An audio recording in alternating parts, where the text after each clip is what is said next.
बिस्मिल्लाहिर्रहमानिर्रहीम। दोस्तों, आज मैं इस वीडियो के अंदर आपको याददाश्त बढ़ाने का एक नुस्खा बताऊंगा। वो ये है कि मिसवाक के बहुत से बेशुमार दीनी और दुनियावी फ़वाइद हैं। इनमें मुतअद्दिद किमियावी अज्जा जुड़े होते हैं जिससे आपके दांतों को वो बीमारी से बचा लेते हैं। मिसवाक करने से क़ुव्वत हाफ़ज़ा बढ़ती है, सर का दर्द दूर हो जाता है, इससे बलगम भी ख़त्म हो जाता है और नज़र भी तेज़ होती है, मैदा दुरुस्त रहता है, अक्ल बढ़ती है और बुढ़ापा देर से आता है और कमर ये मजबूत हो जाती है। हदीस पाक में आता है कि नबी करीम सल्लल्लाहु अलैहि वसल्लम जब भी अपने घर में दाखिल होते तो मिसवाक किया करते। और एक और हदीस पाक में आता है कि आप जब भी सोकर उठते बीदार होते तो आप पहले और सबसे पहले आप मिसवाक करते।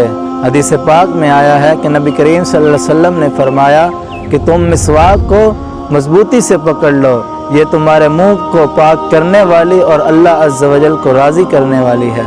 इसीलिए हमें चाहिए कि हमें मिसवाक की आदत बना लेनी चाहिए।